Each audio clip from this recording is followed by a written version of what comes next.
Welcome, everybody, to 52 Living Ideas. We are at the very final grand finale presentation, our last chapter of this book that we've been on a journey reading together, Flow, the Psychology of Optimal Experience by Csikszentmihalyi.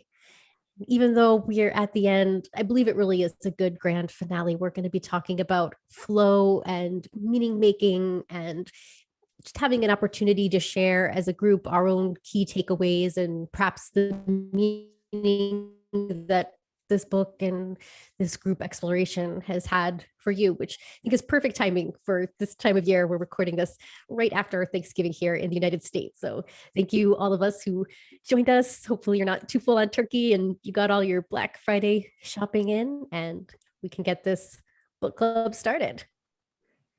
So the format for today is going to be slightly different from what we've done in the past, where we do have a quick slideshow presentation. So no worries if you didn't read the last chapter or any of the chapters of the book. We're going to quickly catch you up on everything you need to know about the chapter here.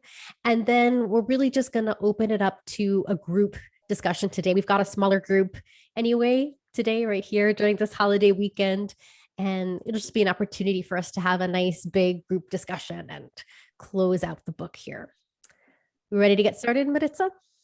Yes. Can you see these slides? Yep, here. And I'm going to put the link here in the chat. Fantastic. Yep. So if you guys want to grab the presentation you're about to see, just follow the link that's posted. You'll be able to grab it. And any of you, if you missed any of the previous weeks, I have all of the PowerPoints. So send me a personal message via Meetup and I will share them with you if you have a need or a desire to see them. But this one might even be the most important of all the PowerPoints because it's got the summaries of all the chapters for the whole book and then the cherry on top with the last chapter here and making meaning with flow. So just to start in again, for those of you who may be new with what is flow, flow is often defined as the optimal state of human consciousness. It's when you both feel your best and perform your best. It is the state in which you're so immersed and involved in an activity that nothing else seems to matter. You lose sense of time, you lose your sense of self, and the experience is so enjoyable that you experience it as a kind of end in itself. And to achieve flow, we're going to talk about a bunch of different things, but some of the most important are having realistic goals, having skills that match the challenges at hand. And it is this experience of being completely focused, completely immersed and involved in the activity that you are faced with. And here's our favorite graph that gives you a diagram, pictorial image of what flow is all about.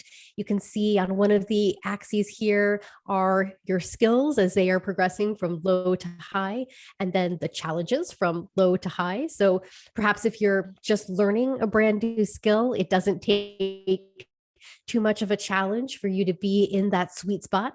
But one of the things about flow is that it's all about growth, because as you grow and develop your skills, you take on more and more challenges to be in that sweet spot, that flow channel where the challenges meet the skills.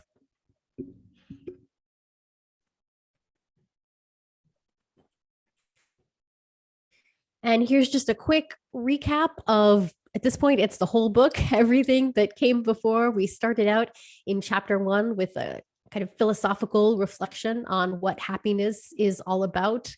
In chapter 2, we started exploring consciousness itself, since being focused is necessary for the flow state.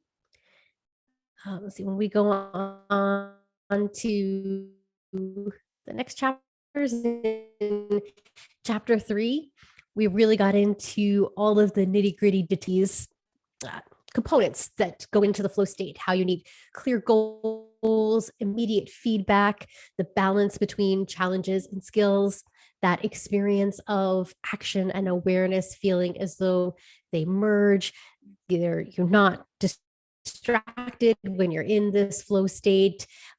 Your sense of time and self distort and pass strangely, or you lose your sense of self, and the activity is experienced as an end in itself.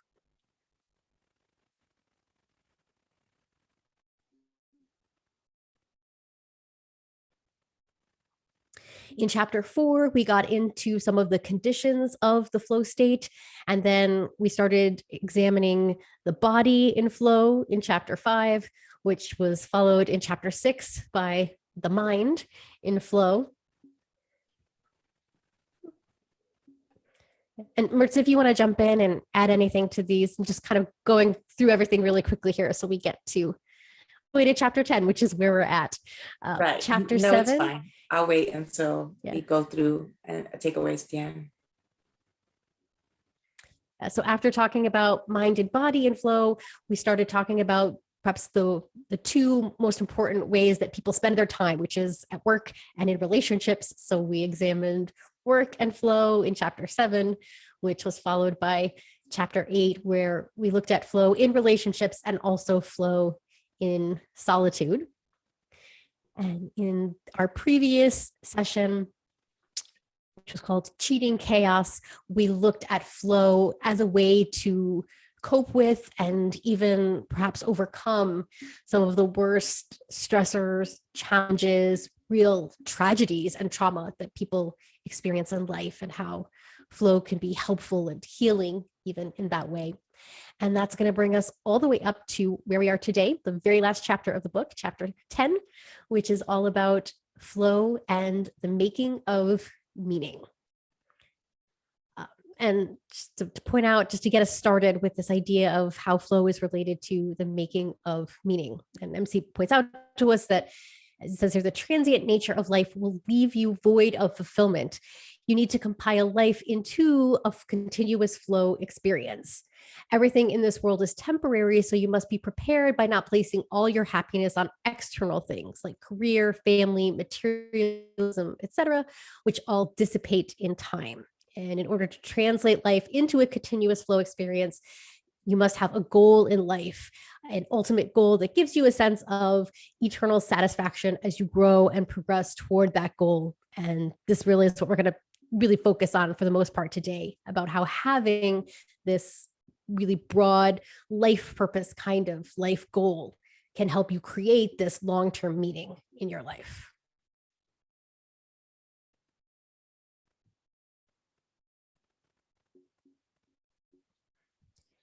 And then we got into the description of what meaning means, like that quote about, it depends on what the meaning of is. So this is what is the meaning of meaning.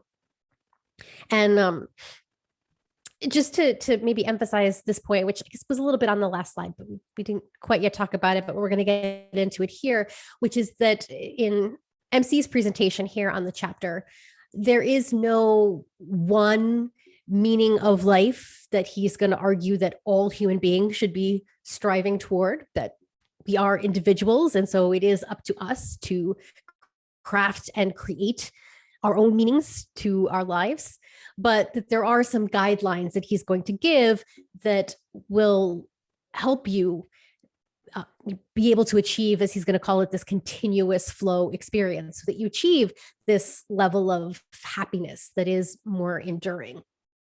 And so this quote here at the top says, the meaning of life is meaning. Whatever it is, wherever it comes from, a unified purpose is what gives meaning to life. And he says here, creating meaning involves bringing order to the contents of the mind by integrating one's actions into a unified flow experience. And so this is an idea that we've been talking about a lot in these sessions as we've been discussing what flow is. One of MC's favorite descriptions of flow is the flow is all about bringing order to consciousness, as opposed to chaos or disintegration, that when we bring order to our consciousness, it's what gives us these experiences of happiness, fulfillment, deep level meaning. And that's what we're exploring here. I would like Do you want to say some more here? Yes, I would like to put your attention to one little sentence that is just so impactful here on this page. Meaning is intent translated into action. And I find that that is so, so important in our striving towards obtaining and maintaining the flow channel. Intent translated into action. You can intend all day long to do something, but if you don't actually get up and move to do it, that intent has zero possibility of becoming a done deal or becoming action, or even partially. There's no way you can walk on a path towards whatever is the intended item or thought if you don't take some type of action. If you want to get from point A to point B, you must move. And I think that's vital to remember in all aspects of our lives. Mm-hmm. Exactly. As much as we're talking about consciousness and happiness, that happiness requires us to do things physically in the world. There is this real integration of mind and body that's required here. Love that. Right, and drawing our attention to this. Yes, and since this is the last chapter, I'm going to say it again. If we are very fortunate, we will move with intent along our meaningful path, finding the flow channel, and happiness will be a byproduct. We will find happiness through moving forward on our meaningful path, as opposed to kind of blindly seeking some notion of happiness, which I personally believe is the best way to miss finding any happiness is to just keep trying to find it. So just move with intent, and hopefully you'll find that on your byproduct. I really like this last bullet point you have here on the slide that says, when an important goal is pursued with resolution and all one's varied activities fit together into a unified flow experience, the result is that harmony is brought to consciousness, and then you experience this flow state. But it's all of these components that you've been talking about. It's you have to have the goal, but you also have to pursue it and keep pursuing it. Find that resilience even when times get tough, to keep going after that goal. And then it's not by seeking some abstract notion of happiness, but by actually integrating everything into this grand life purpose, that then harmony and happiness are the byproducts. It's what happens as a result of doing that. Indeed. And it also is a lovely portent and preview to what lies in the next couple slides.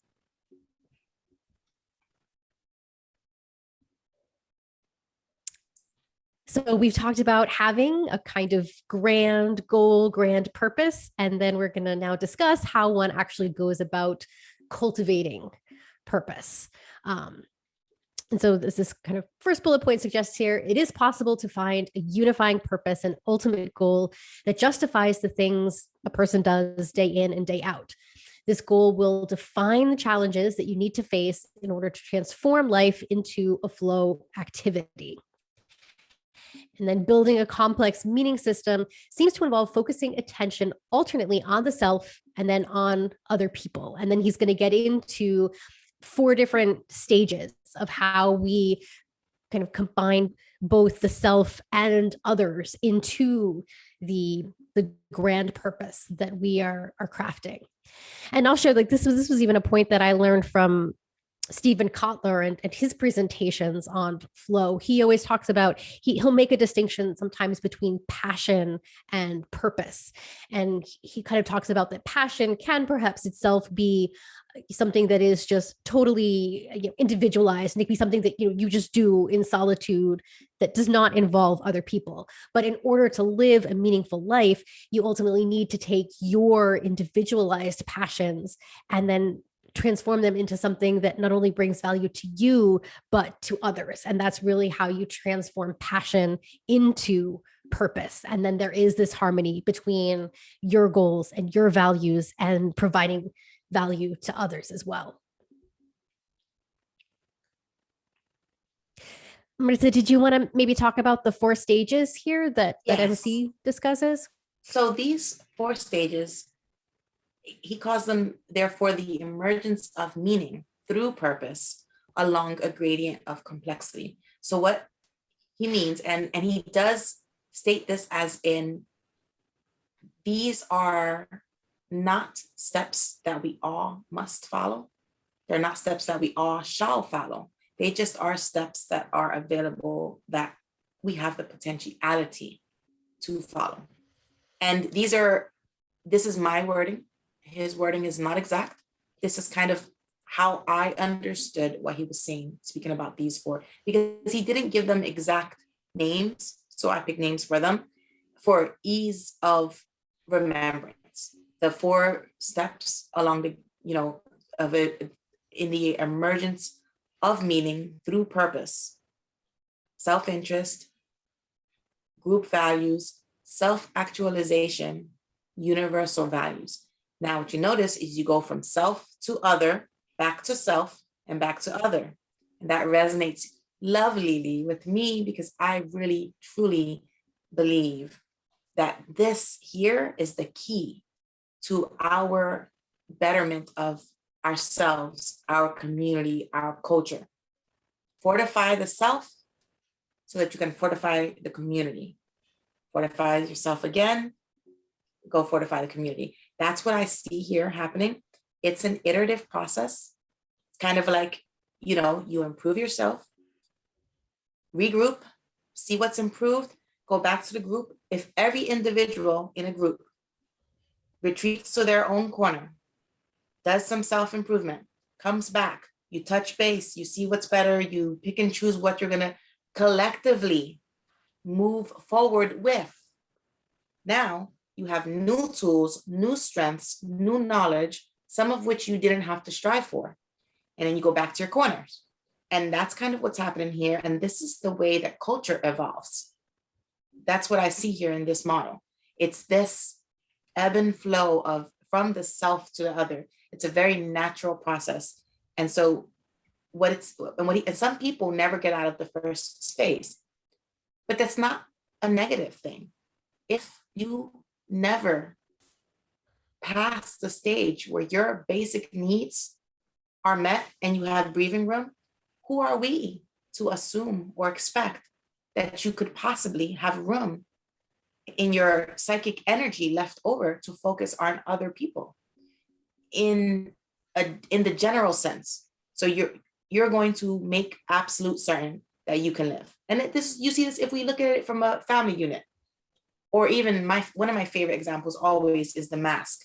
When one is in an airplane, they always tell a parent, in the case of loss of cabin pressure, the mask will fall down. Please affix the mask to yourself first, and then help your child with their own mask. That's what we're seeing here. You may pass out and be of no use and leave a child motherless or fatherless if you make the decision to put their mask on first. If you make sure you have your oxygen first, now you have made certain that your basic need of oxygen is handled. So now you focus on your family and make sure their basic need of oxygen is handled.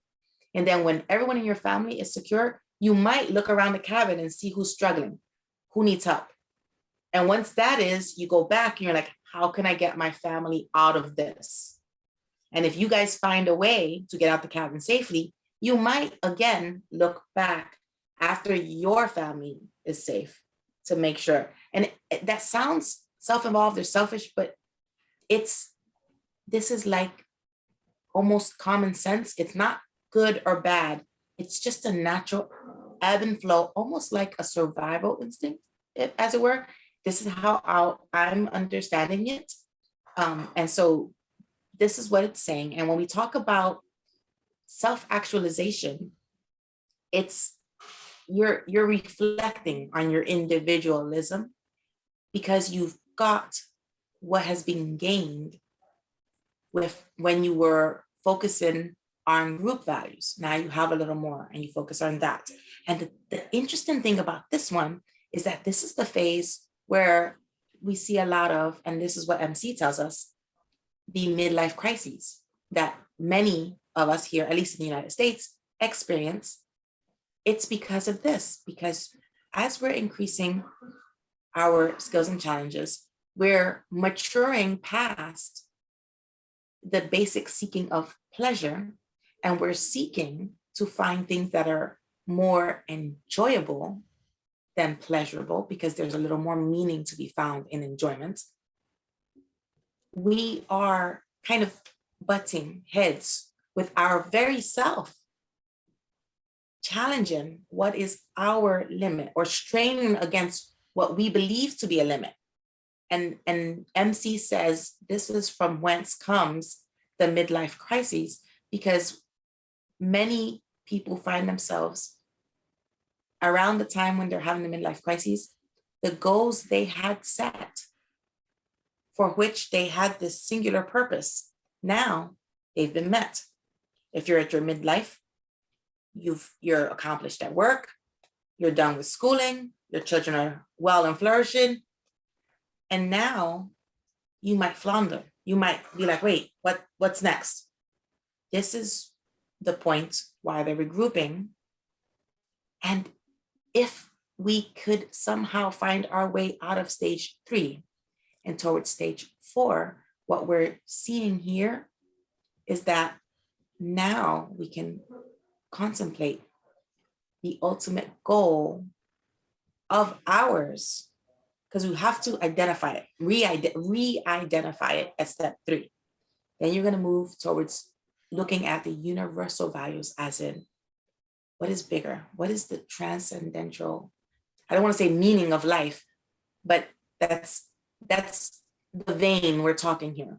And again, these are not must-haves, and there's no failure in not getting to them. There are different reasons why different people may or may not move 3 steps or may move up and down.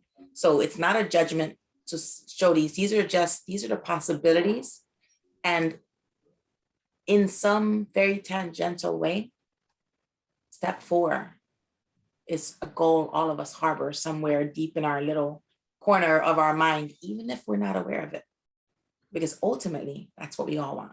We want this transcendental merging of values to create a universality that is just so above everything and fits over everything.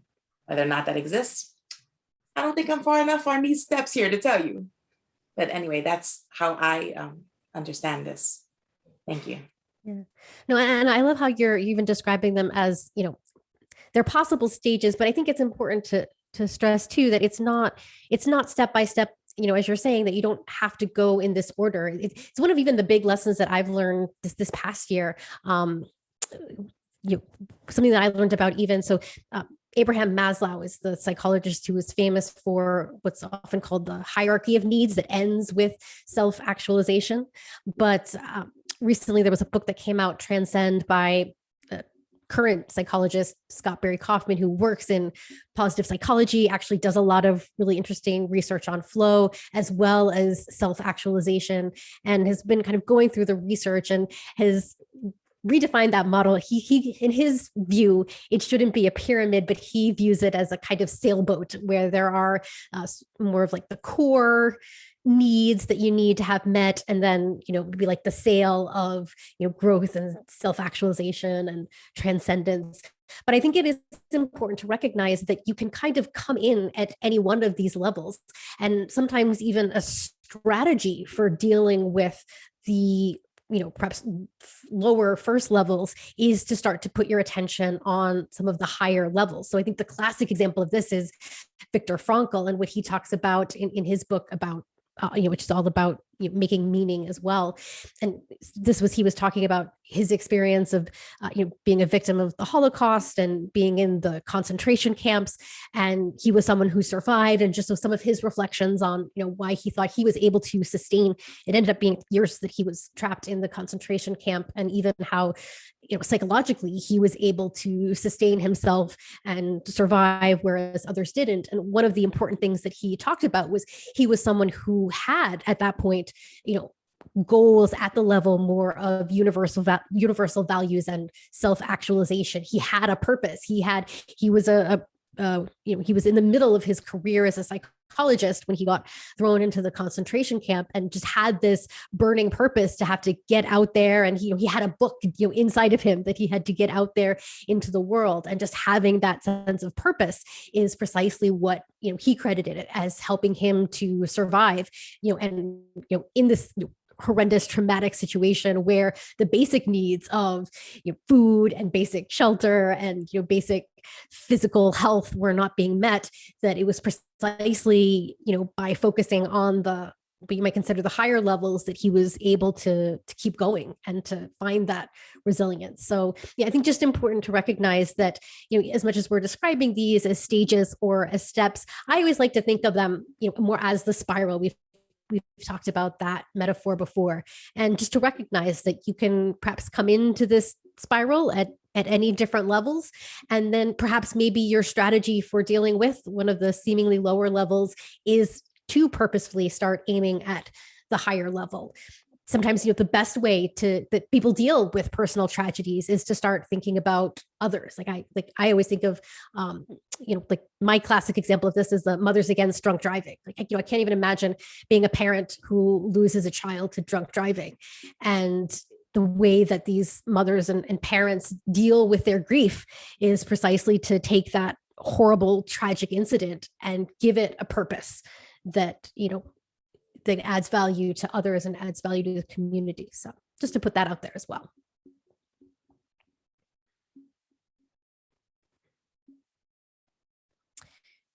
So then we're going to get into forging resolve, because the idea here of having a purpose, having a long-term goal is this isn't just a goal like making yourself dinner. Maybe that was people's goal this past week, to make a fabulous Thanksgiving dinner, but now it's done. This is a different kind of goal where you're really thinking about a life goal, a life purpose, and that's going to involve, all sorts of different stages and steps and components. And by the nature of life, it's not all going to go smoothly. So what's involved in developing resolve, in psychology now has even been identified as grit. Angela Duckworth came up with this concept of grit that often now gets talked about in combination with flow, that part of even how one is able to develop a life of continuous flow, as MC describes it here, is precisely developing skills in grit, skills in resolve, and in resilience. So as this is here, purpose gives direction to one's efforts, but it does not necessarily make life easier. In our complex culture, there are too many goals competing for prominence. It's difficult to achieve a degree of total resolve. There are too many things you can do and too many people you can become. So this is just even one of the challenges of choosing a goal, especially when you're polymaths, like a lot of people in this group here, and there's so many things that you can do and so many things you want to do. And I would argue so many things that life you can and ought to, I believe, be filled with all sorts of different interests. But there's also a sense in which you want to even start to think about how can you take these wide varying interests and bring them into one unified kind of purpose that you can grow with, that by pursuing this goal over time allows you to grow and develop the complexity of self that MC always talks about as being so important to flow and happiness. Do you want to say some more about this one, Maritza? Yes, I just want to point out the last bullet that has the questions. I really like the concept of activity and reflection being complements and supportive of each other. and so in this chapter, in this section, there's several pages that goes on describing a purpose, a path towards purpose that is purely activity based, and then a path towards purpose that is purely reflection based. But the purpose is to explain to you why one only is not enough. As with anything, everything in moderation, right? Or anything, too much of one of anything is just, it's not the best solution. So what we're being told here is that the better path is to try to hold both. And I love the phrase, action by itself is blind. Reflection by itself is impotent. So if we add that small sentence onto the one from before, where we're talking about meaning is, hold on, I don't want to mess up this statement, so I'm going to actually read it to you. Meaning is intent translated into action. Activity by itself is blind. Reflection, impotent. We put those two together, you have like this immense statement here. The idea that you must move, but don't forget to sometimes stop and reflect, and then adjust the intent, and then move some more. And that's basically what we're told here. He gives us some fantastic questions to ask ourselves. And I like the way he says it. Before investing great amounts of energy in a goal, it pays to raise some fundamental questions. Is this something I really want to do? Is this something I enjoy doing? Am I likely to enjoy it in the foreseeable future? Is the price that I and others will have to pay worth it? Will I be able to live with myself if I accomplish it? These questions are all part of the moving with intent. If one asks no questions when one is taking action, is one moving with intent? So I really love these because it's yet another way of reminding us to move with intent. Thank you. I just want to read the quote you have here at the top too, because I think this is a great summary here. Oh yeah, can we stand on for a little bit longer there? He says the price one pays for changing goals whenever opposition threatens is that while one may achieve a more pleasant and comfortable life, it is likely that it will end up empty and void of meaning. I think it's just another really important thing for us all to start to reflect upon, how it is precisely through facing up to challenges and overcoming obstacles. This is how we grow. This is how we develop complexity of self. And life is such that things aren't always going to stay the same. There are going to be challenges. There are going to be oppositions, obstacles, things that stand in your way, and that this is part of life and part of how we make life full of meaning and full of happiness. And it's just, I think, important to point out that happiness is in this way distinct from just pleasure or comfort. Happiness involves precisely going out and doing the hard things, the things that may not feel all that pleasant or all that comfortable or all that happy, perhaps in the moment, are what lead to that deep level of happiness and that deep sense of meaning overall. Just one more thing here before I move on. The strife is what helps us grow. The struggle. We destroy the existing self so that we can create a new, better self. And that's my personal take on it.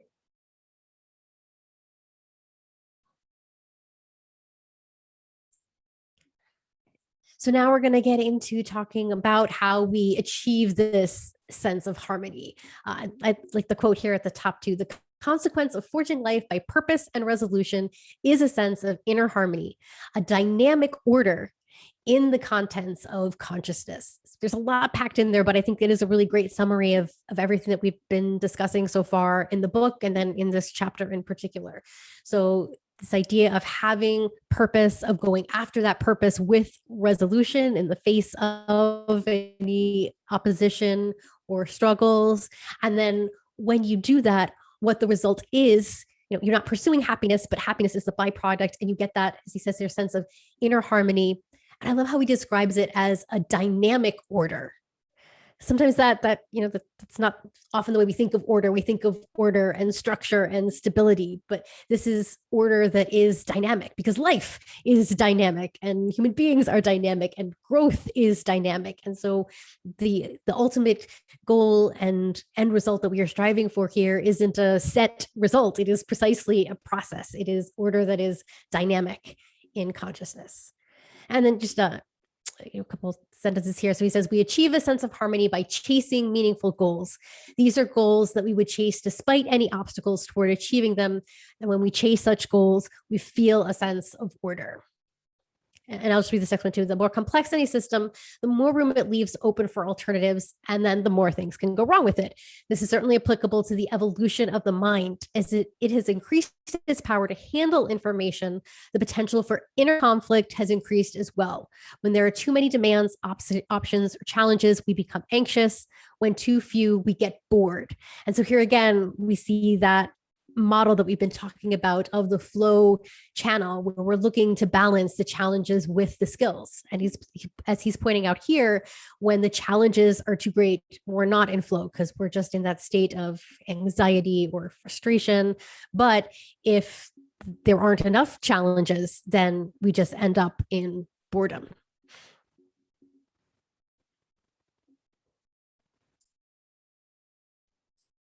The last bullet here is the first sentence is almost word for word from the book, and the second is a paraphrasing of mine. Order based on innocence is now beyond our grasp. A thing once known cannot be unknown. And the thing here is that it seems a very dark statement, but really what it's reminding us is that we live in a world where the knowing of things continues to grow and grow and grow.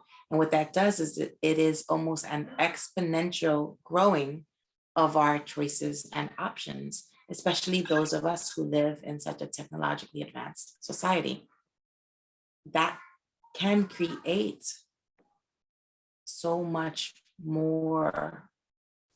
He uses the word cacophony, and I like that because there are going to be inevitably conflicting values, choices, beliefs, and our behaviors, So it's the idea that the chaos in our life because of our world of technology is vast. We are living with a bombardment of options, and it does create such noise that we do have to try harder, perhaps, than our ancestors would have had to in order to kind of wrangle it back towards the side of order. But it's kind of a push and pull, and it's something you work for. And this concept of recovering harmony is this, where you're taking this massive chaotic state in which we find ourselves on the level of a society and attempting within our personal selves to wrangle it into some type of order.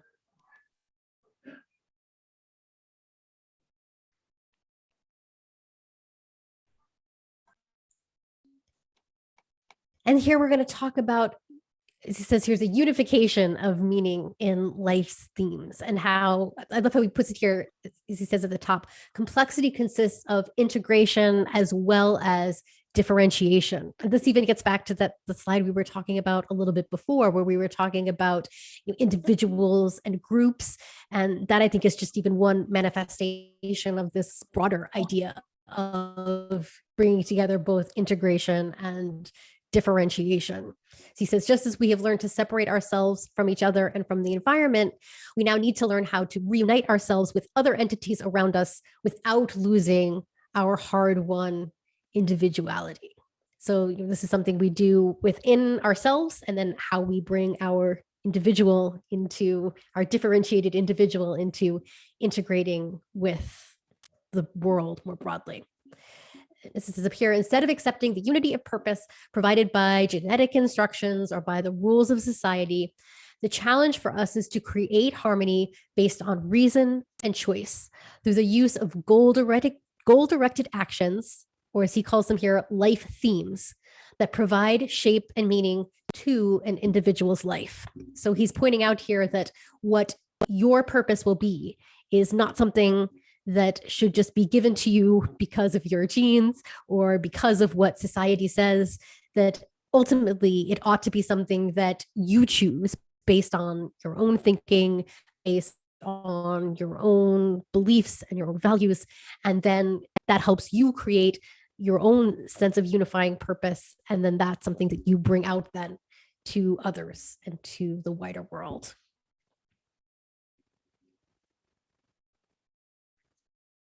Do you want to read us here the very end and the last sentence of the book here? Sure. So, the beauty of this chapter to me is that it really, in a way that it was kind of a critique we had for several of the other chapters, the sub chapters within the chapters didn't always flow in the order we felt they should flow.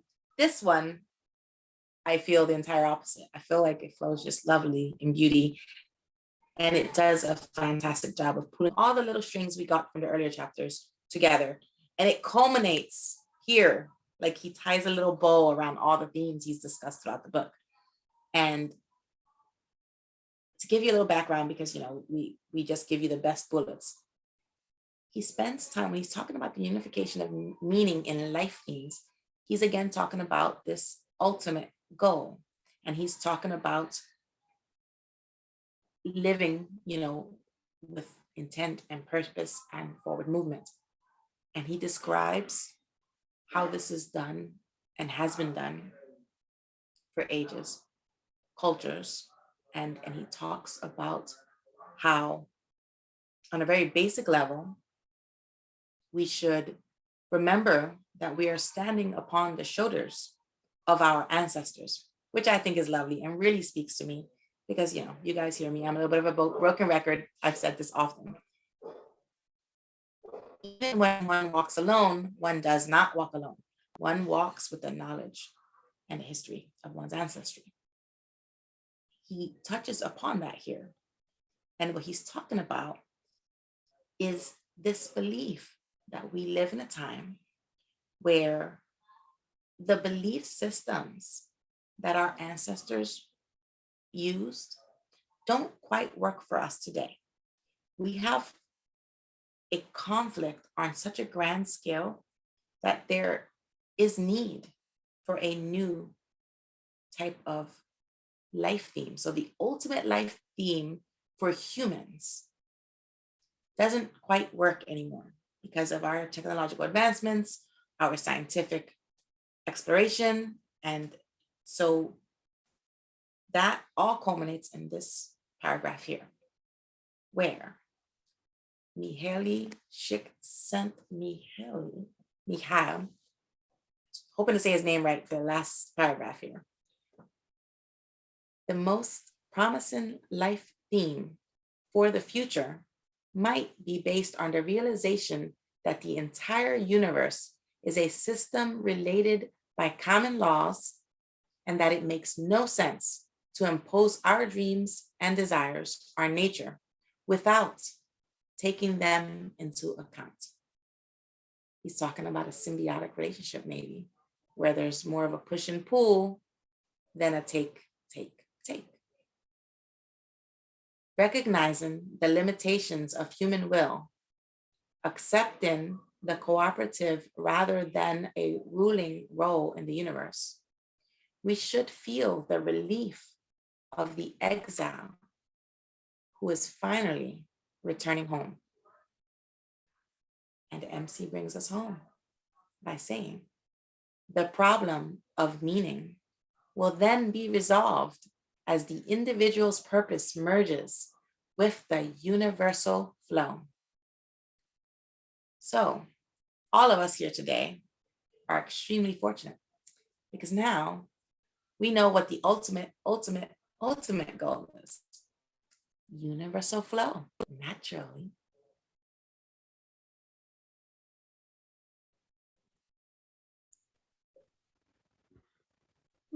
I'm going to get to the last slide here then. Yes, so we have, this is it, guys. This is the very end. We've finished the book. Yeah, so this was just some of our key takeaways here, and we're pretty soon just going to open the floor to you to hear your key takeaways from this chapter, from the book as a whole, and then also maybe any other questions or comments that you have at this point. But here was just some of our key takeaways, and I like how Maritza even laid this out. So just even the introduction here, that flow can't be forced on anyone. It's a personal level of extreme immersion. That said, those who can cultivate flow for themselves will tend to be happier and more fulfilled.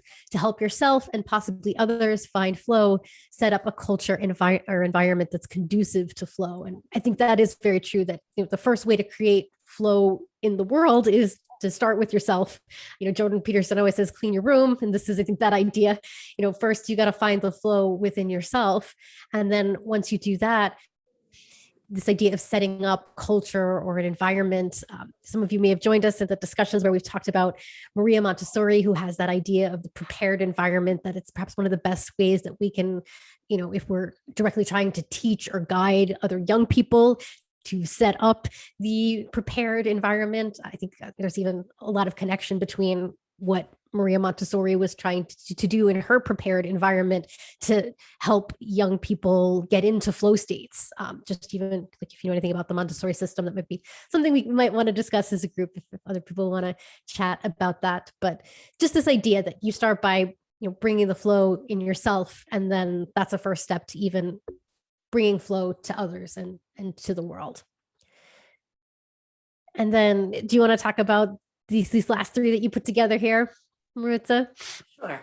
So these are my words, but I kind of got them from some other people who had read the book, studied his works, and the way in which they said it. So key takeaways, we've condensed it into 3 bullets. Seek enjoyment over pleasure. Seek the sweet spot between skills and challenges. And my favorite, life goals are irrelevant. So set a life goal. These are the 3 things that we're asking you to take from this book. And these are the ones I see from the book. This was, by the way, my very first book I've ever read by MC, and my first deep dive into the concept of flow. I cannot tell you how very much I have enjoyed walking through this book with all of you here today. I'm going to read a little bit of these three takeaways, and then we're going to open the floor to all of you.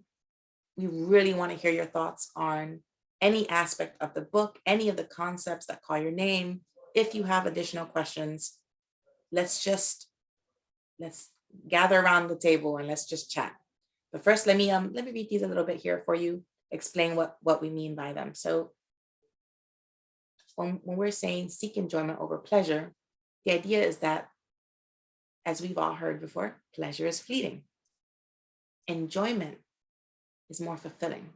It's like, eating the sugar-filled item that doesn't have very many nutrients. I mean, it's going to fill your belly, but it's not going to do as much for you as the thing with all the nutrients. That broccoli is really going to nutrient you. So enjoyment is going to provide the nutrient for your soul, if you believe in a soul, or for your consciousness. We're talking consciousness here. So consciousness is going to be fed by things that you have to do with intent, right? You are taking control of your attention when you are seeking enjoyment. When you are seeking pleasure, you are seeking to evade your consciousness And so it's a little bit more of a escape mechanism, which is why we're saying try whenever possible to seek enjoyment over pleasure. When we're telling you to seek the sweet spot between skills and challenges, we're pointing you back to our favorite graph. You want to be in the flow channel. And the way to find the flow channel is to find that spot where your skills and your challenges meet. You don't want the challenge to be so hard that it's frustrating or making you anxious, but you don't want it to be so low that you're bored. So find the right spot. And when you do that, this balance is what's going to help you grow. And grow, what is that? It's movement. And what we always want, we want the forward movement. We're talking about how to find ourselves generating more flow in all of our activities daily and throughout our lives. Movement. The last one, life goals are irrelevant. So set a life goal. The reason that I put it this way is because I personally am going to have on my gravestone, here lies Maritza. She sweats the small stuff. I really try very hard to get away from that. I do, I swear. But I am aware that I am a work in progress. So I wrote this way for anyone who happens to suffer from sometimes analysis paralysis by sweating the minutia. That's me. But I'm working on it. Me and MC, we're going to get better. So that's the purpose for the phraseology for this third takeaway. And what we're saying is you have the control. It lies within you. The intent is yours. The action is yours. What the meaning shall look like for you, it's yours to decide. You have all this power. So just put one foot in front of the other and start moving. Set the goal anyway and forgive yourself when you realize it's not the goal you wanted. Because you know what? Create a new goal, because it's not the goal that matters. Is that you have one and you're walking towards it. I'm trying so hard to remember that. And the thing about these three takeaways is that what they're trying to do is to remind you that what we really want here, we want to be walking the meaningful path. So if we're seeking enjoyment over pleasure, we're seeking out that sweet spot between skills and challenges. And we are setting life goals, but remembering that they're ultimately irrelevant. I believe we're going to keep walking that path. Thanks. So now we're going to turn it over to all of you. If you have any of your takeaways that you want to share, any questions or comments, you can see some of you have already been jumping on the bandwagon here and putting exclamation points in chat. So anybody who wants to share can go ahead and add to the queue here, or you can even raise your hand. There's the chat function in Zoom if you prefer to do that. But first up, we have Evanique, followed by James, followed by Jack, who has 2 exclamation points. But Evanique first. Yeah, so first of all, I wanted to thank you, Joya, and you, Maritza, for doing this series. Like, this was a lion's share of work. I know it was. So thank you both for doing that. And it's been an amazing journey. I think the first thing that I get is the balance between reflection and action. I think it's a theme throughout the book. It's both.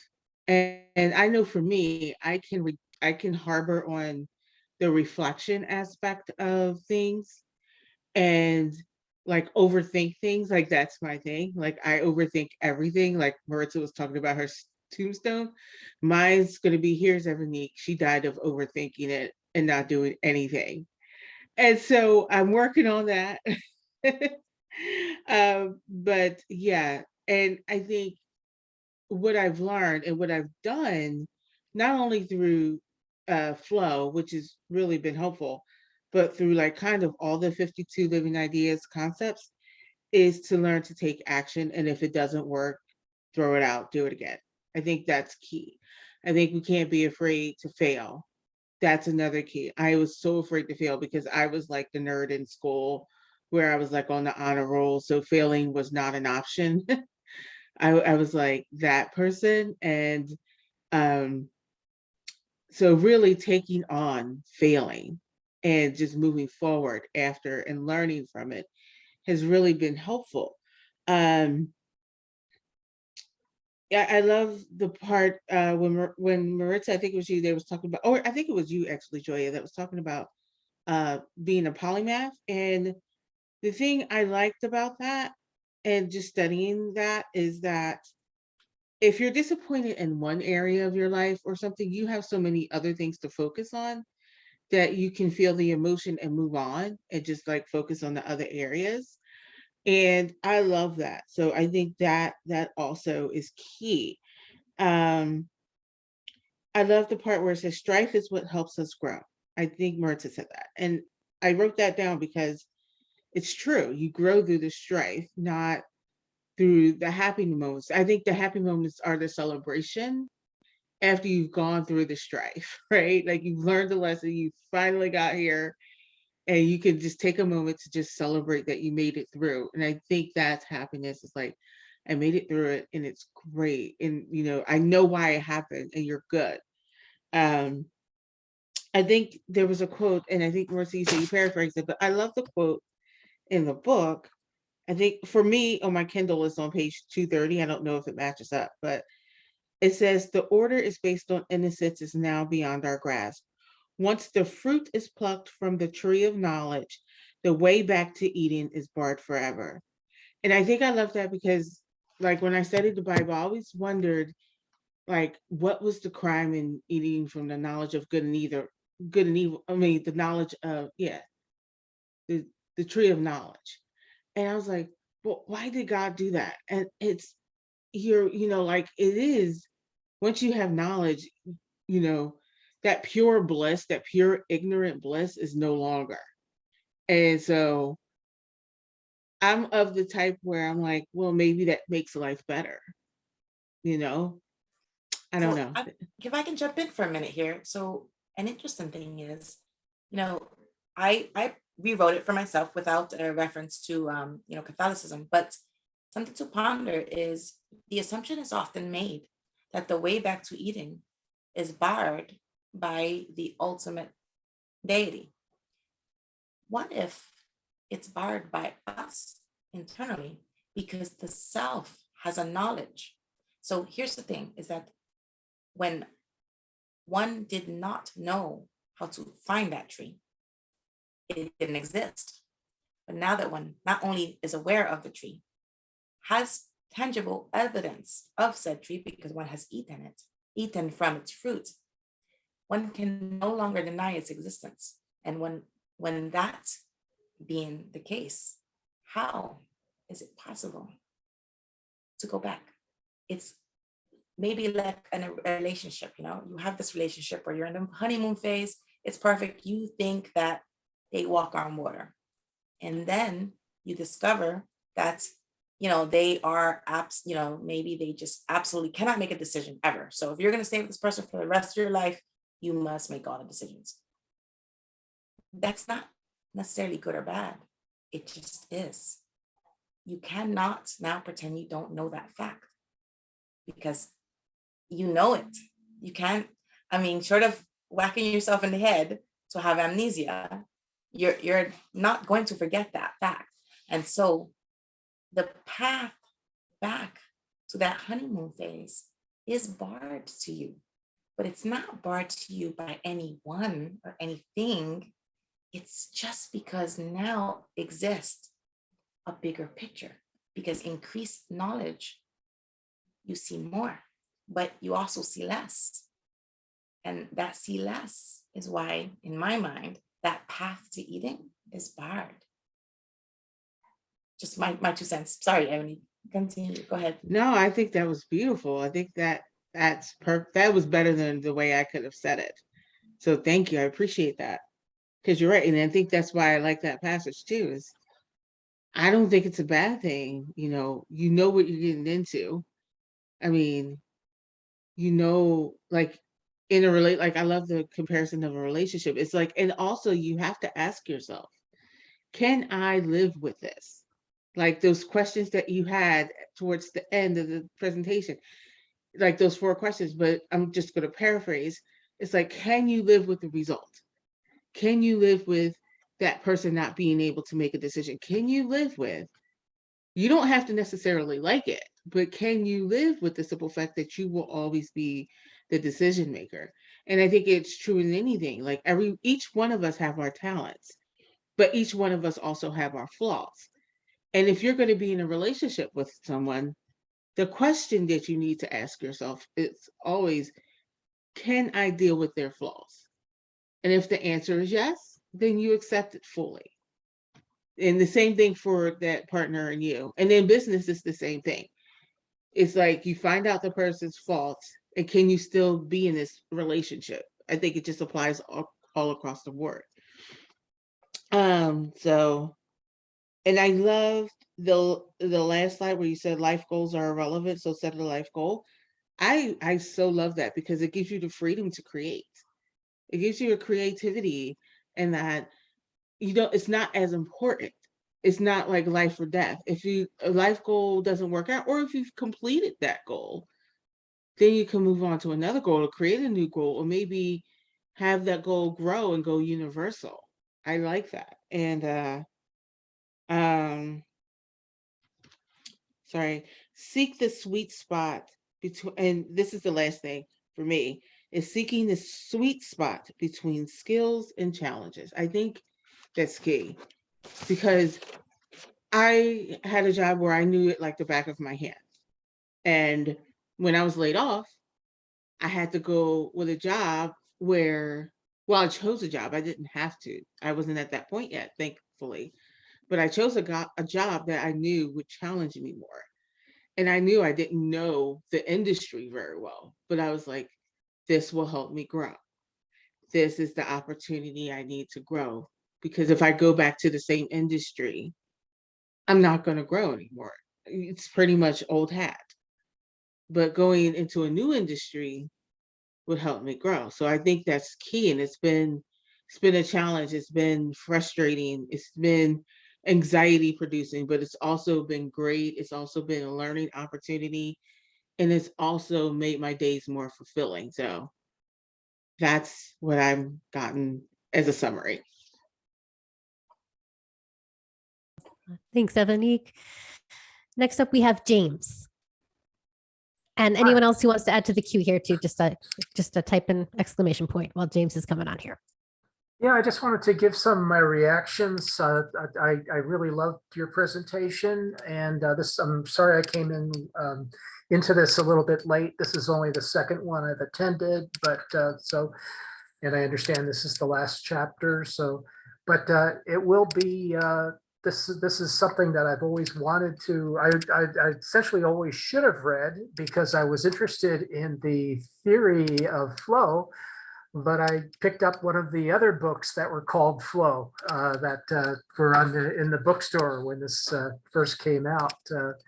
I guess something like 20 years ago, but 15 or 20 years ago. So it's not, but it is something that has been on my mind. It's something that's been compatible with what I've been doing. I like this idea of life themes.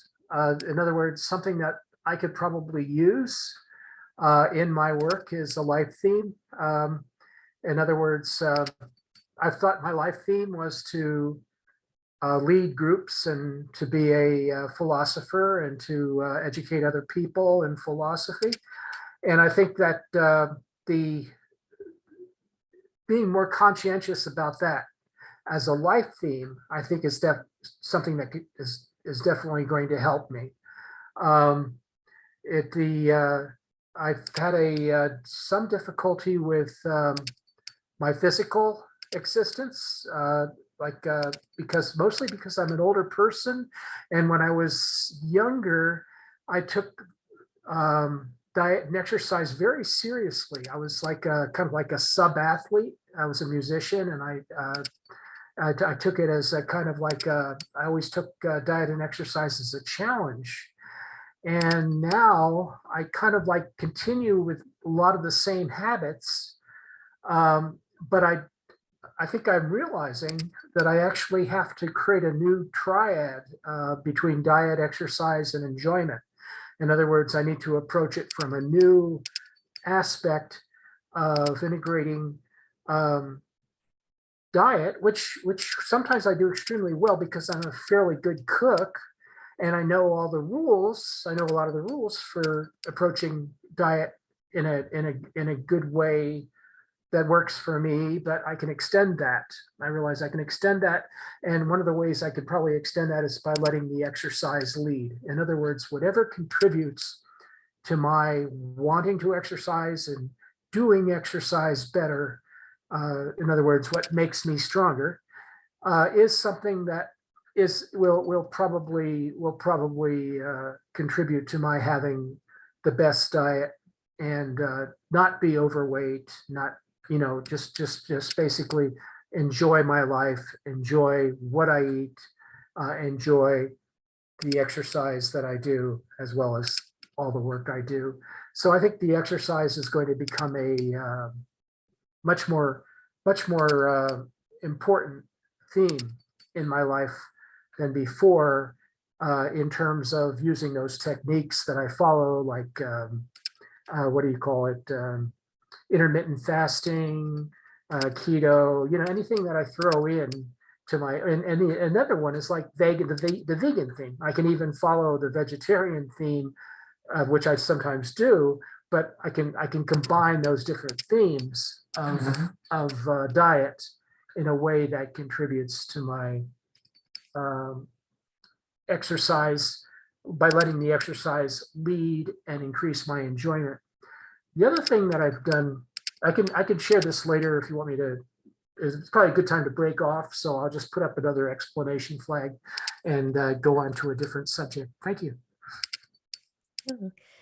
Thank you, James. And I really love this example you're bringing up. And when you're talking about being a musician, you're reminding me of many musicians whom I know where we forget, I think, that playing a musical instrument is like an athletic activity. It requires a certain physical athletic state that you have to maintain in order to perform at your best.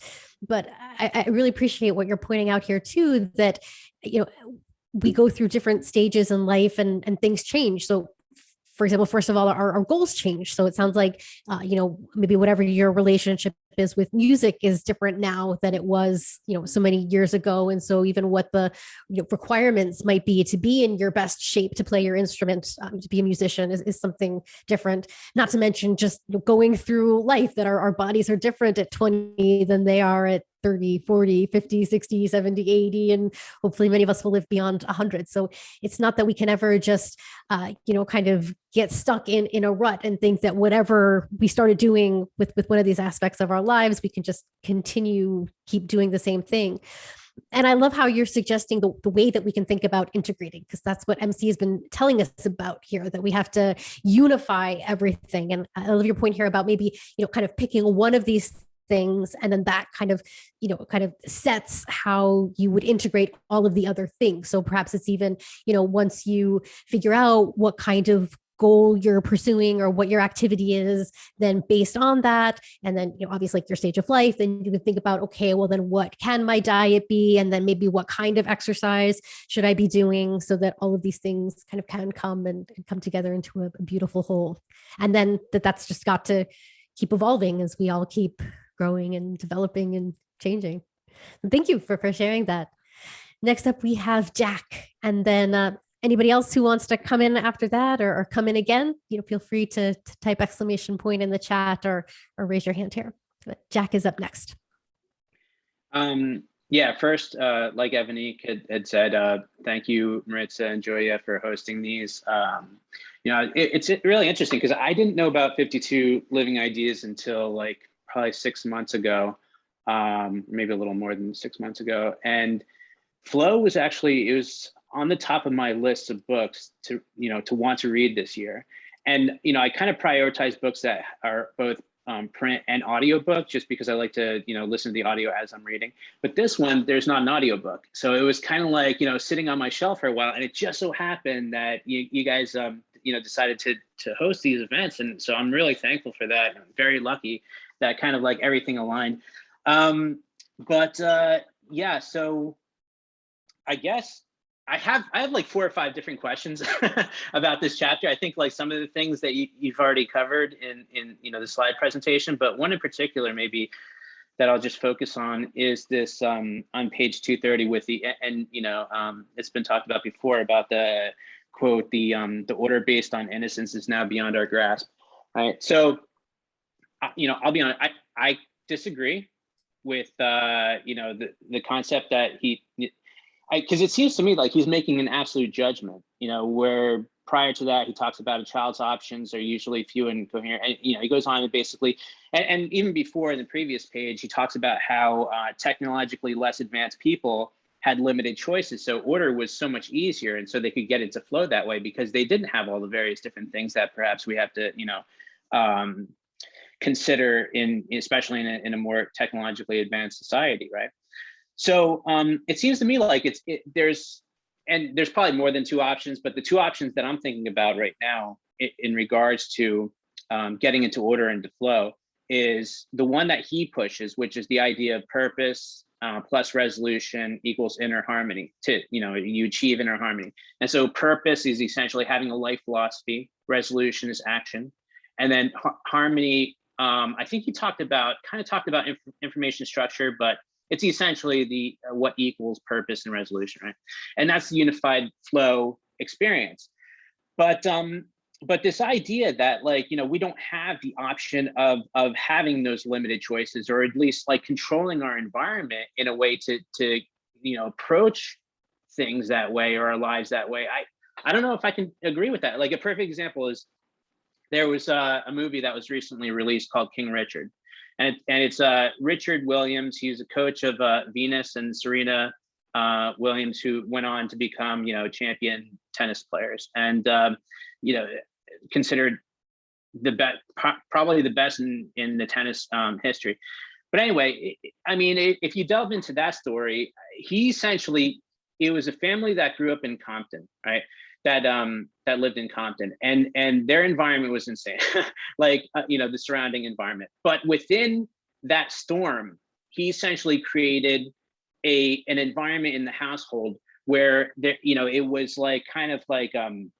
he protected his daughters. He had them, totally focused on the goals and things like that. So, and in terms of choices, it's funny. I was talking to my sister about this the other day. And she's like, how did this happen? Like, how did he do this? And how do these girls do this? Whatever. And, I hadn't really read too much up or watched YouTube videos about Richard Williams in the background. But just from reading Flow and reading, some of these other books that I've been reading lately, I just figured, well, you know what? He basically didn't, because my sister was asking, don't they have friends? Aren't they going to be influenced by the people around them, or the various different environmental factors and stuff, and wanting to watch TV or not do things that would lead them towards becoming championship tennis players? And especially in Compton. And I said to her, I'm like, without knowing anything, probably the guy was a dictator. He basically limited their choices where they didn't really have any. There was no in terms of the friends, it was friends probably the girls within the family. And to us, it sounds shocking, that type of environment. It's not what we're used to. It's not within our society, we're, kind of looked at addressing these types of things of achieving high successes, right? Having a goal, having resolution, and then finding inner harmony with that. But it's not to say that, the idea of going back to the technologically less advanced people where they have limited choices, and then they can achieve order and flow, which sounds like this is what happened with these girls. That's still possible. It's a choice, but the thing is the reason why I disagree with MC here is because he's saying it's not. He's saying no, it's absolutely not on the table at all. And that's kind of I don't know, weird to me. I might be wrong. That's just my, my opinion. yeah. So anyway, I was wondering like what everybody thought about that. Not you know now that I bring that up. Yeah. Oh, that's really interesting. I'll jump in and say the way I read the book, I think MC agrees with you. I think he's even kind of trying to make that same point by saying that this is how we get into a flow state. Is this was precisely the point when he was talking about resolve and how it is in our modern society so easy to get distracted, or you try to pursue one goal and you just hop from one to another instead of forging the resolve and the grit and the resilience to keep pushing through obstacles and to keep going to achieve something. And even what you're suggesting of what Richard Williams did for his daughters. I mean, it is sort of an interesting situation. And personally, I don't know much of the details about their personal story. I think MC would say that ideally, ultimately, the desire should come from the daughters. And I would assume, based on how Venus and Serena play, that ultimately I think that, there must have been, the girls must have loved to play tennis at some level. I think, if you have a parent that's just, a dictator and is forcing you to do something that you hate, I think it usually doesn't necessarily lead to the best results. And that ideally, it should be something that, as the children develop, that they find themselves the motivation. But certainly I think as parents, it helps to do those things, and perhaps even what you're suggesting, that maybe even if you're living in a certain poverty or more difficult circumstances, that maybe you don't even have all those potential distractions. Maybe you can't even afford a television set. Maybe you live in a neighborhood where there aren't other safe homes that you can go and play with the other children. So in order to have safety, you're maybe just in that sense kind of forced into a certain surrounding, and there's not so much available to you. But when I read even what MC was talking about here about kind of not being able to go back to innocence, I even took him to be reading more from speaking of at this point, our scientific and technological knowledge, that we can't go back and, let's say, like, pretend that we don't know about evolution and then, go back to an earlier version of, let's say, a belief in God that didn't have that, perhaps.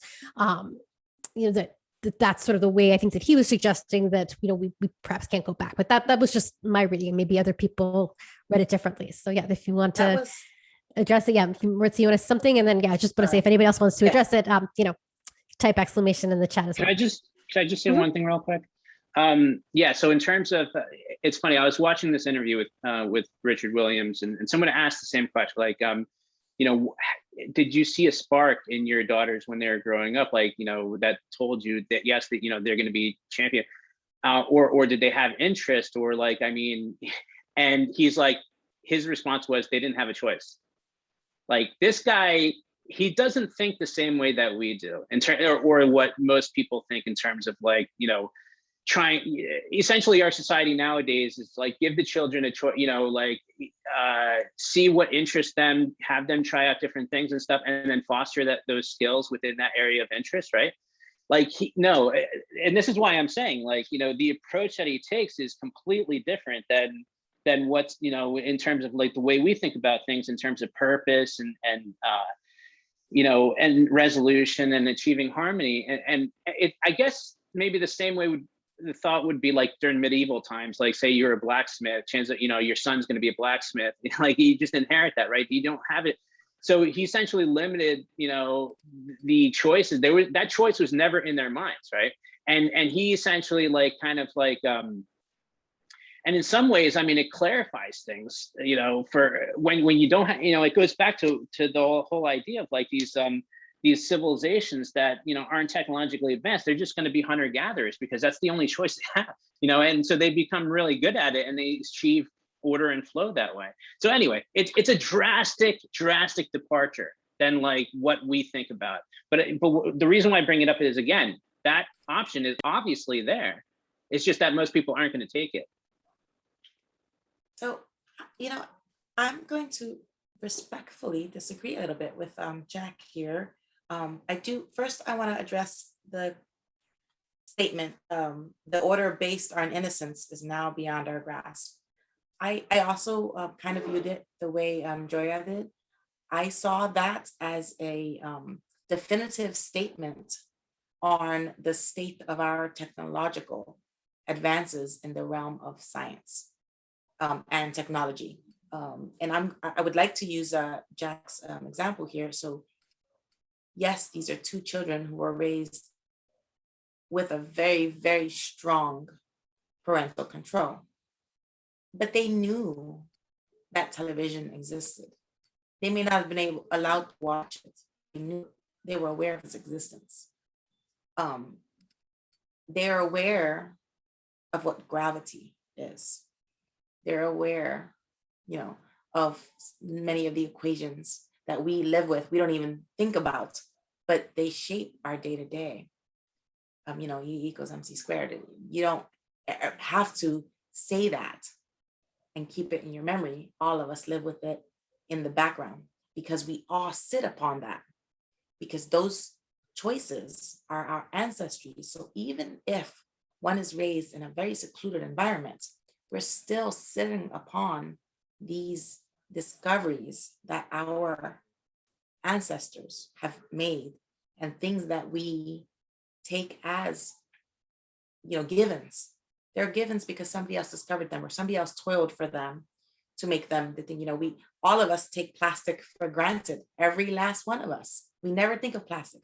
Plastic is a very, very new invention still. So things like this, I perceive that these are the things that MC was talking about when he was saying that the age of innocence is gone. Because we have to make the decision. Do I want to wipe my countertop with a rag that I'm gonna now have to clean, and I'm gonna have to put in the wash? Do I want to take a piece of paper, wipe it with a piece of paper and throw the piece of paper away? I have that modern convenience, which we don't even think about, but it's a choice. And it's one that our ancestors didn't have. That's the way I view it. Now, if we go back to this example of these two young women, children, when they were children, it had to be this way. They did not give a choice. Now, I have not had the fortune of watching that documentary, but obviously I'm aware of the Williams sisters. I actually view that as aligning beautifully with the concept of flow.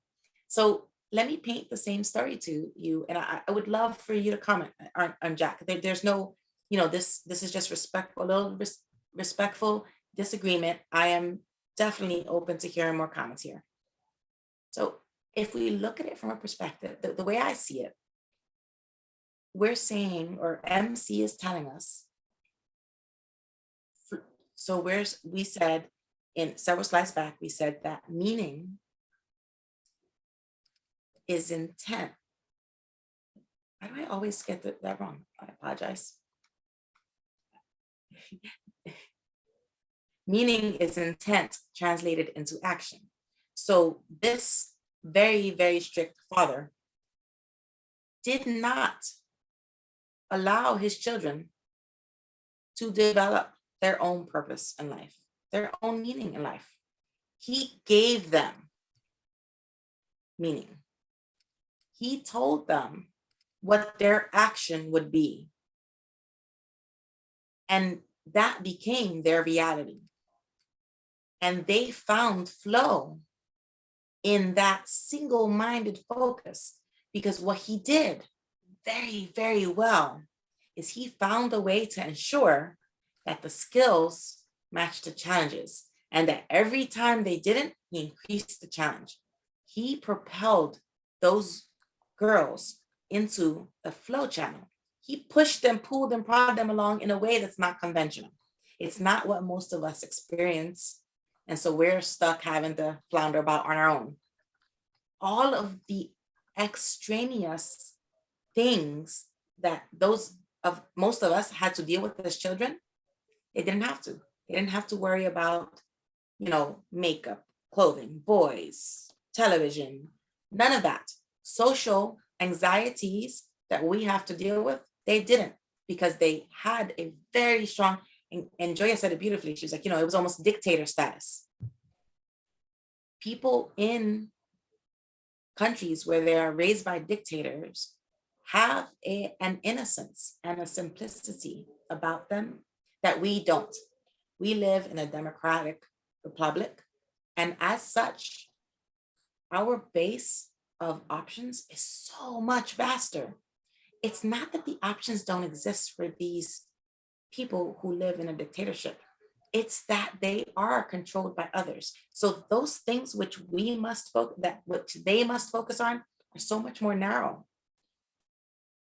because they're being told these are the only things you must look at. So what does that do? It takes away a bunch of options.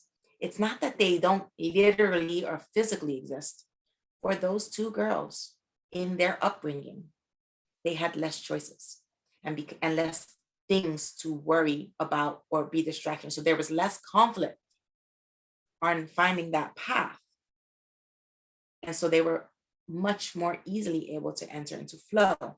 And that's what I hear MC saying to us. If we can find a way to weed through all the choices and all the options and all the conflicts, we can more easily get into flow.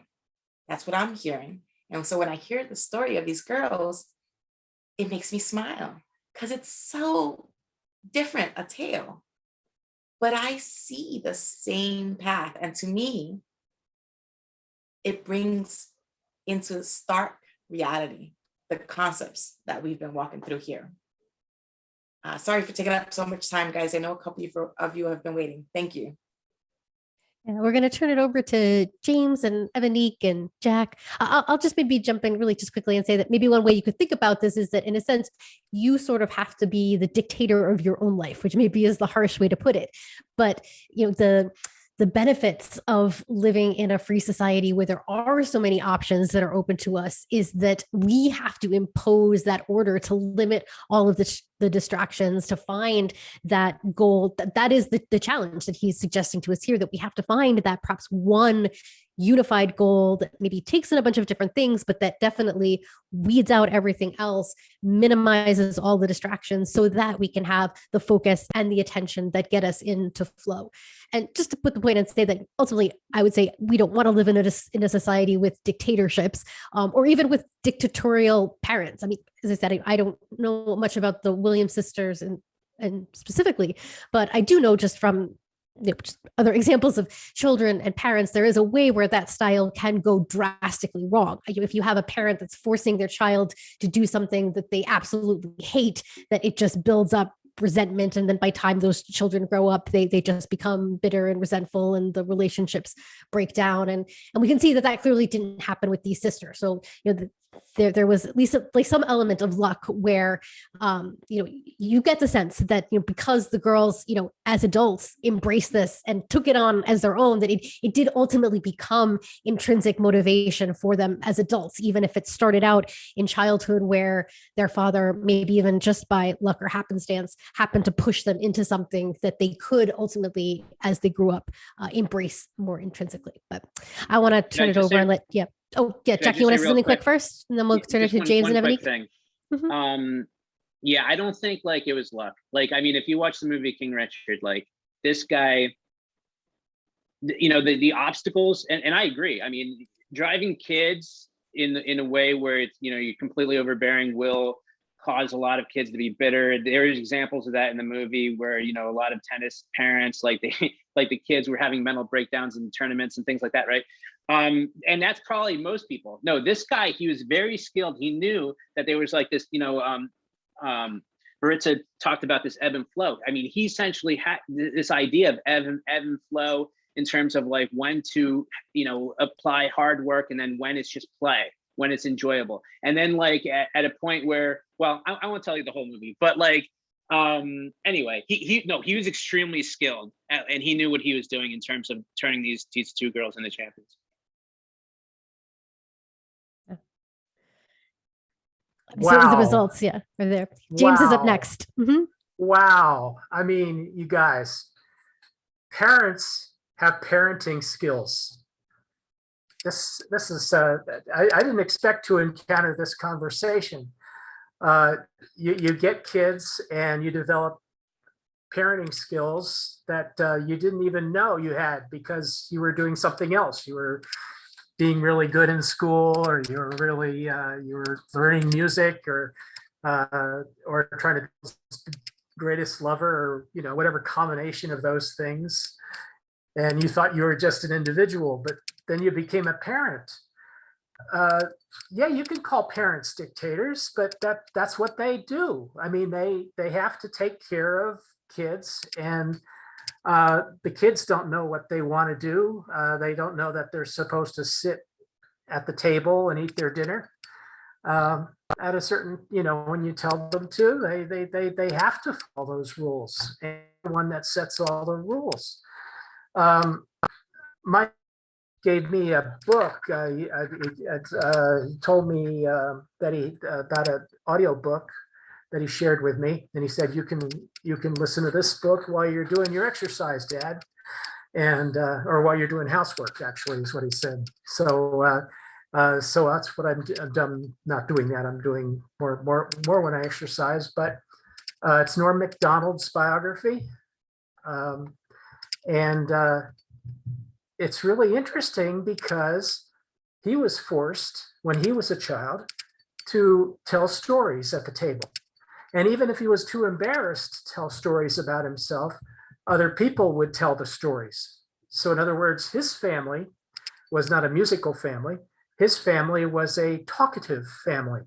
And everybody was considered eligible to tell stories or be discussed. So that was the nature of that dictatorship in his family. And he couldn't walk out of the house, because there were probably other people in town, according to his autobiography, there were other people in town. There's other relatives that would be doing the same thing. They would all be telling stories. So, and doing other kinds of human interaction. So human interaction involves, being bossing around, being bossed around. It's not all about everybody has to be brought up to do their own thing. Now, I love this story about the Williams sisters because sports is fun. It's just like music that way. Like when my kids picked up musical instruments, it was almost like by accident because I didn't want to be a bossy parent. I didn't want to tell my kids what to be interested in. I wanted them to develop their own interests. Well, when they picked up musical instruments, I kind of perked up and kind of like, oh my gosh, he wants to play piano. I can help him learn to play piano because that's something I can do. She wants to play the violin. Well, there's this whole system of playing the violin called the Suzuki Method, where there's supposed to be a parent involved pacing the child through their first year or two of violin. So I was all over that. I thought that was lots of fun.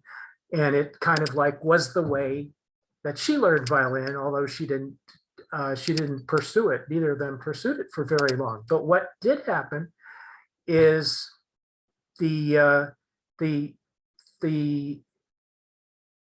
you do these things, you do music, you do sports because you're in the zone. That's what we're talking about. It's a zone thing. In other words, it's not something you don't pay any attention to other things besides what you're doing when you're doing music.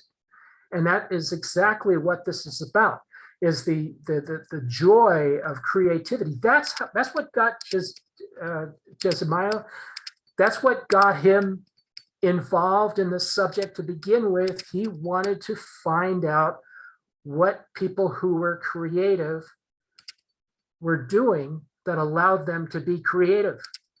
And that was, being in the zone. And that's what music is, and that's what sports is.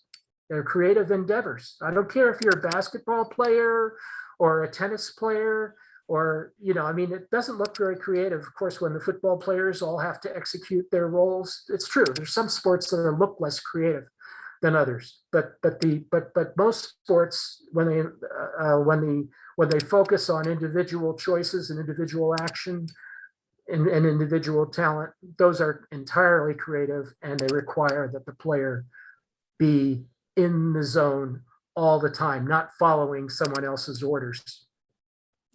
Yeah, thank you, James. Like, it's a really good point that you're making, that being in the zone is even maybe one of the catchphrases that we use, that's equivalent of what MC is talking about here with flow. And thank you for pointing out that this is exactly right, that certain activities like sports or music, where there is that just, development of skills is built into the activity, they just naturally lead into being flow activities. It's a great point.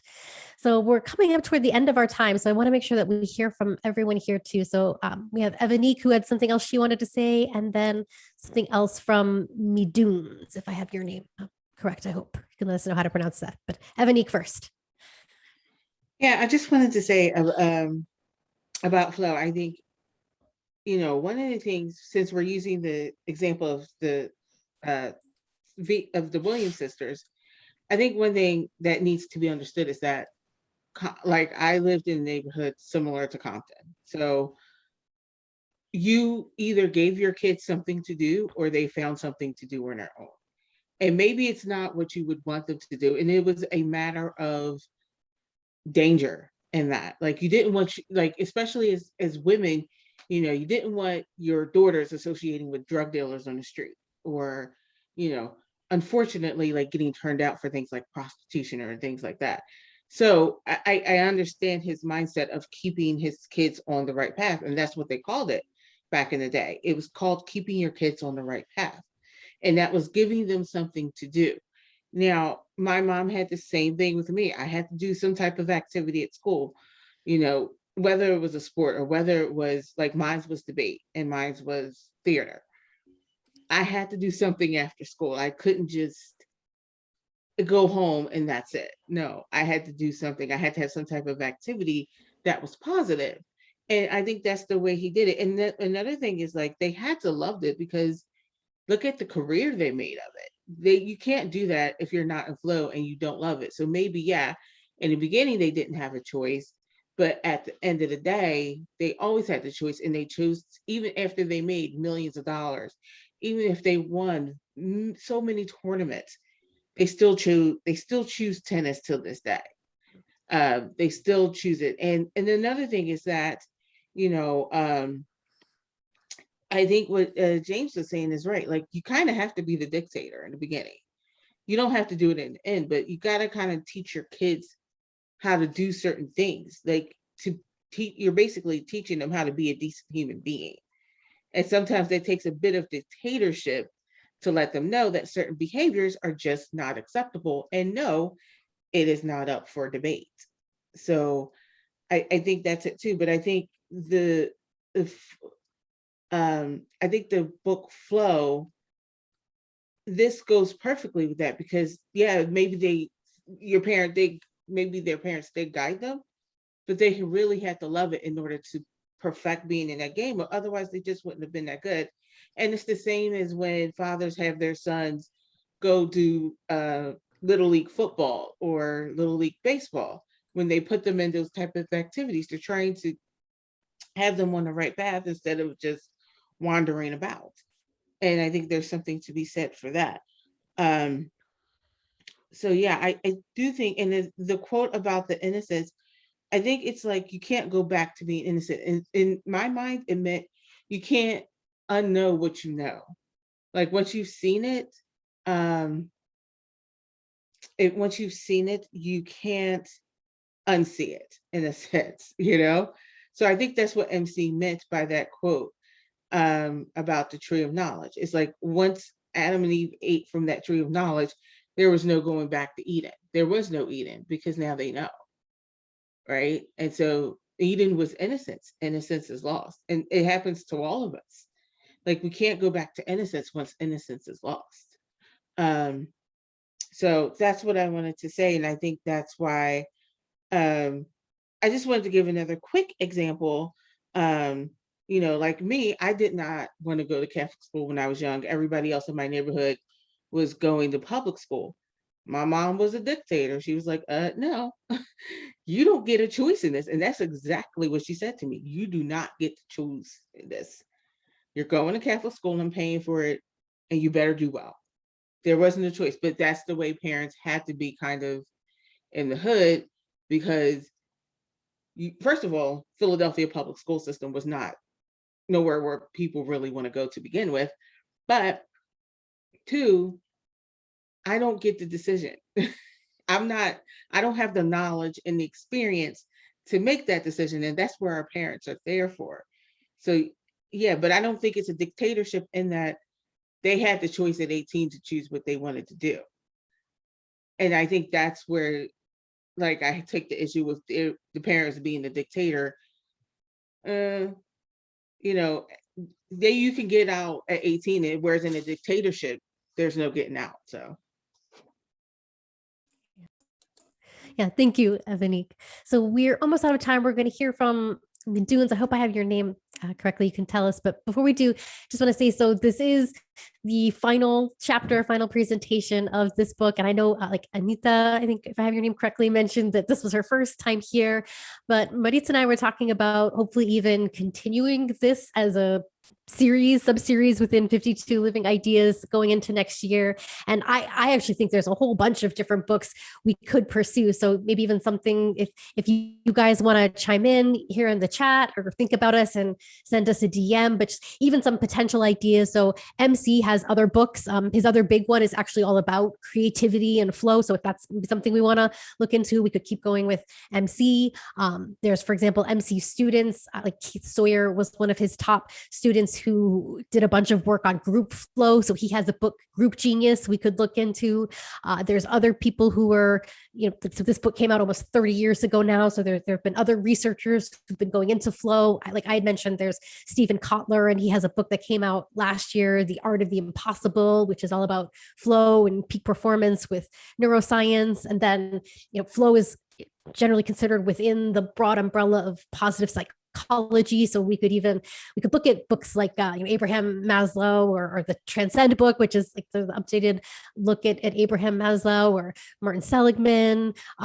We could look at, like I'd mentioned, Angela Duckworth and the Grit book, or Evanique was talking about like a growth mindset, and just Carol Dweck's books. I think there's a bunch of potential different books we could read and continue on this series. Hopefully the rest of you are interested. So yeah, if you guys want to even just, maybe throw your votes up in chat, or, send either Maritza or me, or you could DM us via the meetup platform there. You can find us, in 52 Living Ideas meetup. So yeah, hopefully we can figure out how to continue this in 2022. But I'm going to turn it over to Midunes. Yeah, thank you. I've not been here. I have been the latest probably here, but just picked up to two main topics. Very interesting in my opinion. There's the education and the flow. It touched me because I think I might have lived exactly the same thing.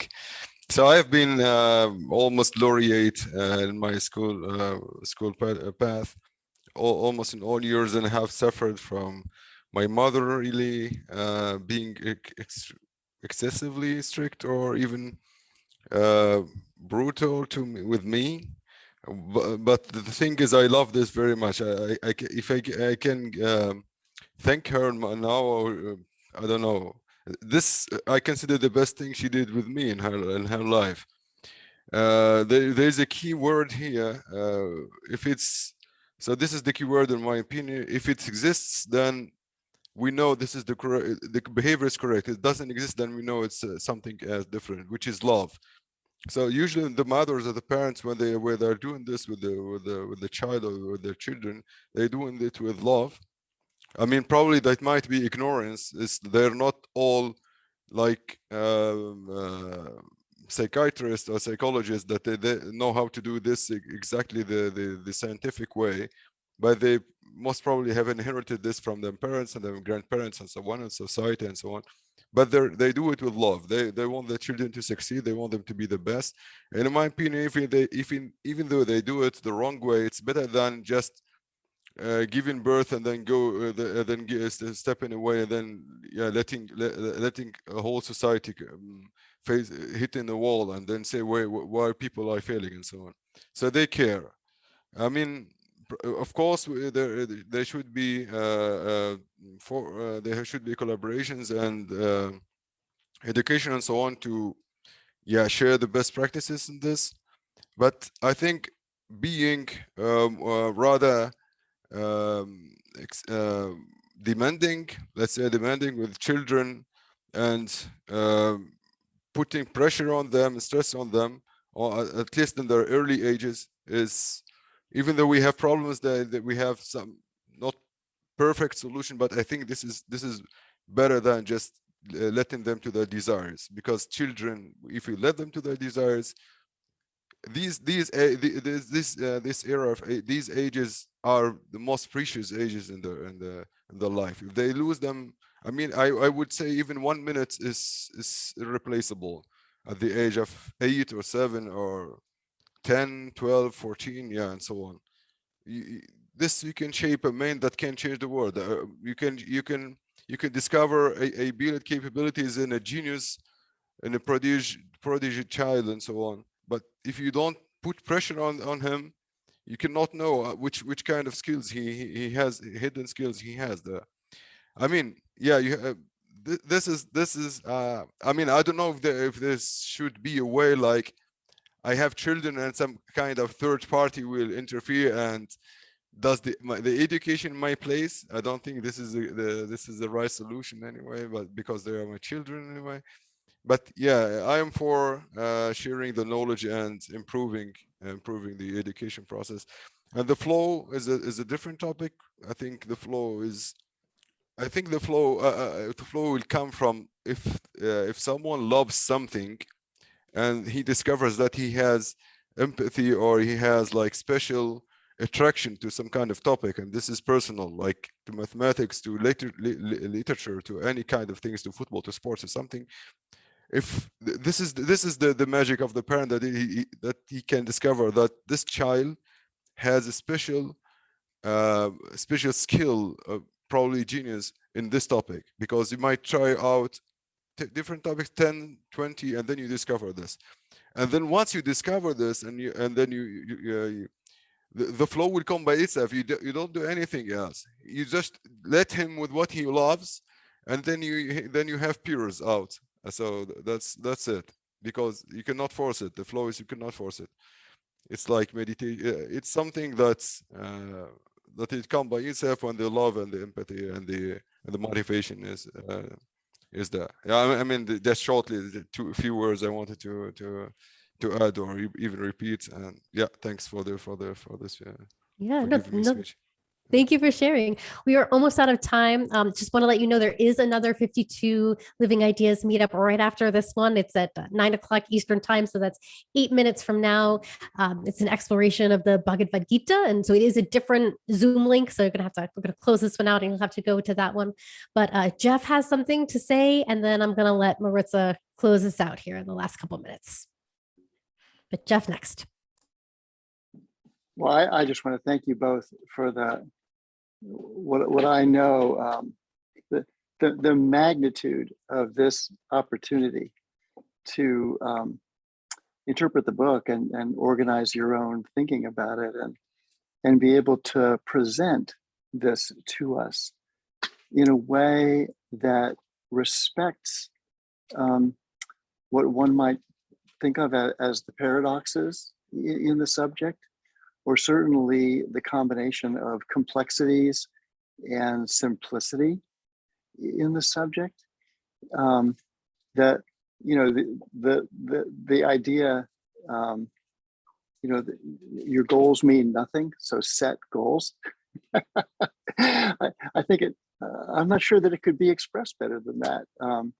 The idea that meaning is, you know, the combination of some sense of where you are and some place that you'd like to get, and setting some intention around that, and imagining ways to get there, and trying them out, and seeing what happens, and learning from it, and either changing your goals or changing the path or changing the people you're doing it with. That all of those things are always in flux. And that creates, you know, the fact that everything is changing. It's not a puzzle piece. It's not a puzzle that's just sitting there with a picture that never changes. The picture changes, and so do the pieces, and so do you.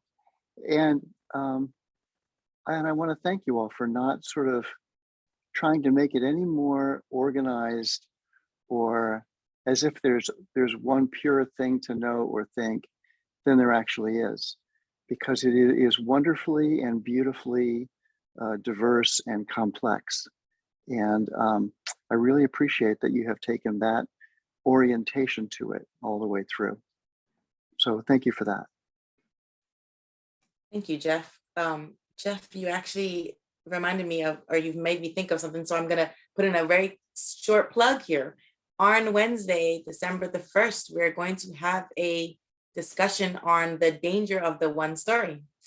I will be hosting that one with Srikant. And so you made me think of that.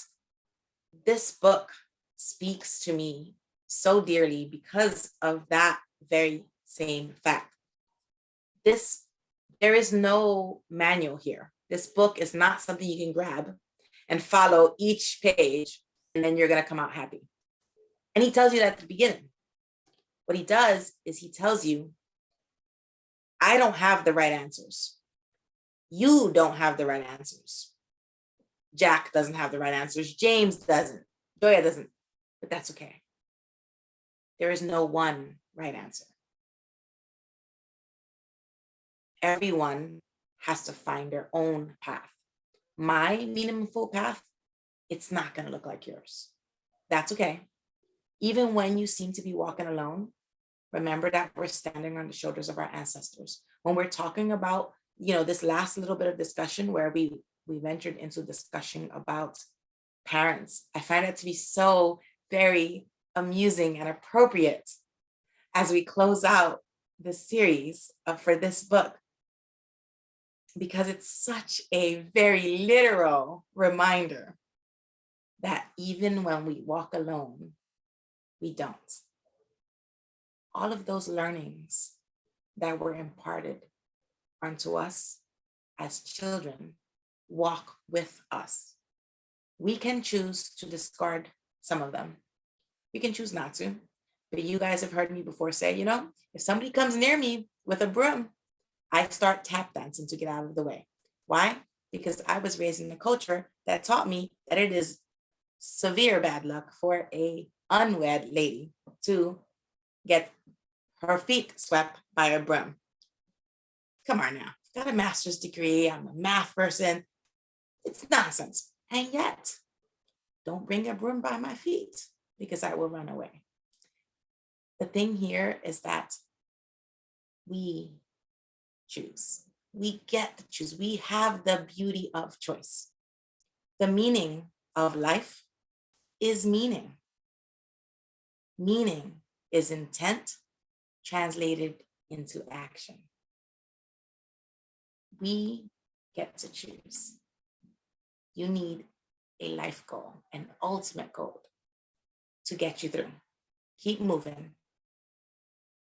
Set a life goal. But always remember that life goals are absolutely irrelevant. Thank you so much, guys. Thank you, everybody. We'll see you again in January. Figure out what we're going to do Take next. care. Thanks Happy again. New Year. Hey, Thank you, Happy New guys. Year and holidays, guys. Happy holidays.